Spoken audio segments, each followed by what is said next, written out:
Assalamualaikum warahmatullahi wabarakatuh. Penulisan sejarah atau historiografi Indonesia ini memang merupakan kebutuhan yang harus dipenuhi karena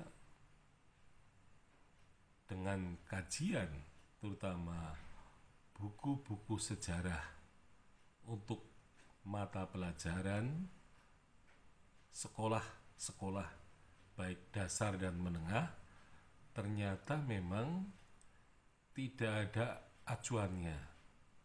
Karena tidak punya acuan, maka buku-buku yang dimaksudkan itu tentu saja kualitasnya atau nilai kesejarahannya dan juga upaya untuk meningkatkan rasa nasionalisme ini tidak cukup.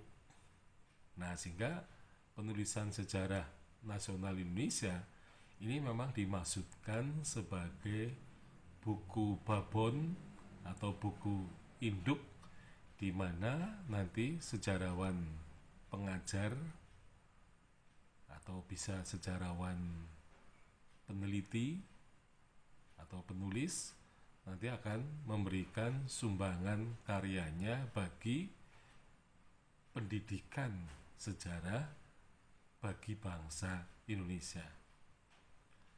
Jadi memang pertama-tama sejarawan Indonesia sebagai peneliti ini harus melakukan penelitian yang serius ya, terutama dalam rangka dekolonisasi sejarah. Jadi dekolonisasi sejarah harus ditempuh dengan penelitian sejarah. Tampaknya kalau orang berbicara mengenai penelitian sejarah seringkali dianggap remeh karena sejarah itu gampang. Sejarah itu hanya narasi. Sehingga ada yang mengatakan sejarah naratif.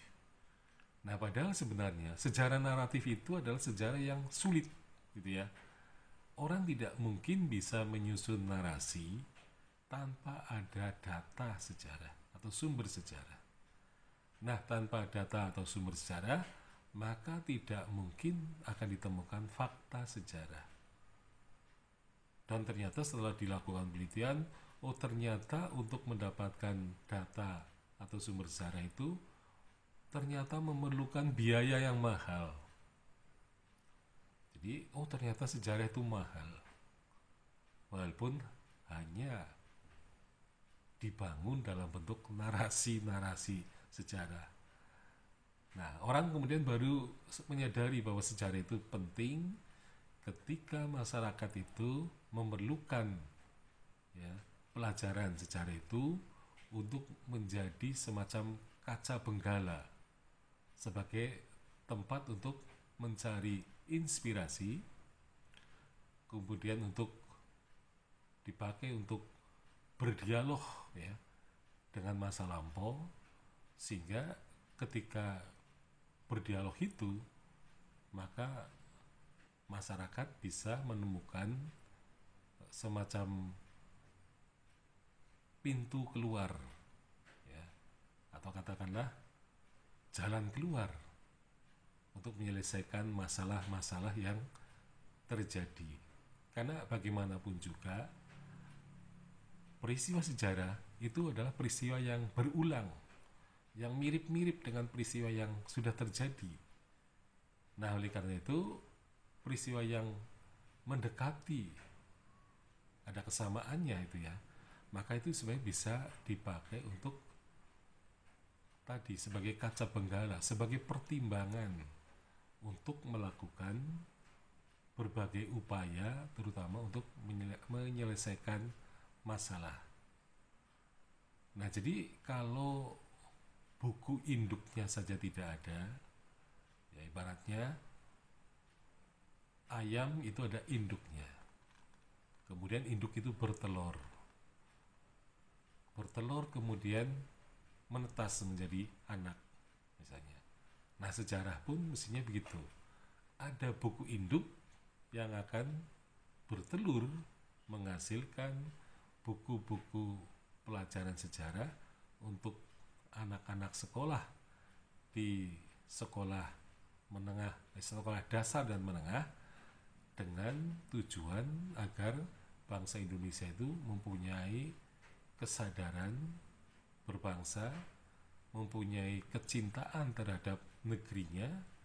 Nah, sehingga ia akan dengan sadar membangun dirinya sendiri dengan kekuatan, baik itu kekuatan fisik maupun kekuatan rohani. Nah, sehingga nanti kita akan menjadi bangsa yang kuat. Nah, apa yang kita lakukan dengan penulisan buku babon? Karena buku babon ini kemudian akan dipakai sebagai referensi gitu ya. Jadi kedudukannya sebagai referensi karena buku babon ini sebagai buku sejarah nasional Indonesia adalah buku yang disebutkan sebagai karya makro histori ya, yang menggunakan analisis makro analisis dan merupakan unit besar dari sejarah Indonesia, yaitu sebagai makro unit. Jadi sejarah nasional Indonesia itu adalah merupakan unit besar, makro unit, dengan menganalisis secara makro juga, jadi secara luas, dan hasilnya pun merupakan sejarah yang luas. Karena bangsa Indonesia ini bangsa yang besar, yang potensi kesejarahannya besar, semuanya bisa diungkapkan ya, sehingga bangsa yang besar mempunyai kesejarahan yang besar pula.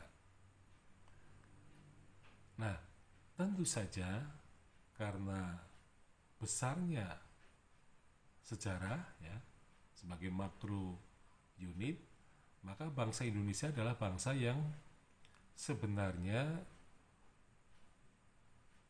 kaca benggalanya itu semakin lama semakin banyak. Artinya bangsa Indonesia ini sebagai keseluruhan, mereka yang tadinya merupakan masyarakat atau individu sebagai bagian dari suku-suku bangsa yang kemudian menjadi bangsa, ini mempunyai banyak ya peristiwa-peristiwa sejarah yang bisa dipakai untuk berkaca tentang dirinya itu. Jadi sumbernya sangat banyak. Kita bisa mendapatkan contoh-contoh perilaku kita sebagai individu, banyak saya kira ditemukan pada peristiwa-peristiwa masa lampau. Nah, jadi kita mempunyai banyak perbandingan. Kita mempunyai banyak persoalan-persoalan yang sebenarnya pernah terjadi, dan persoalan itu bukan persoalan baru, tetapi sebenarnya itu merupakan persoalan yang lama juga yang sudah pernah terjadi. Nah, sehingga kita bisa berkaca dari peristiwa-peristiwa yang banyak itu. Jadi dengan seperti itu bangsa Indonesia akan menjadi bangsa yang cerdas, sebagai bangsa yang bijaksana. Jadi tidak hanya cerdas tapi juga bijaksana.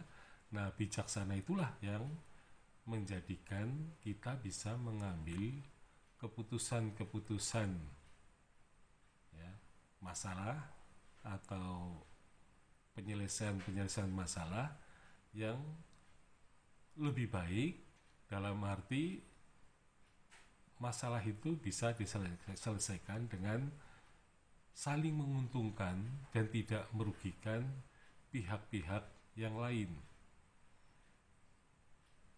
Jadi penyelesaian masalah yang sering dikatakan oleh banyak ahli sebagai win-win solution itu lebih baik daripada kita melakukan keputusan yang memihak.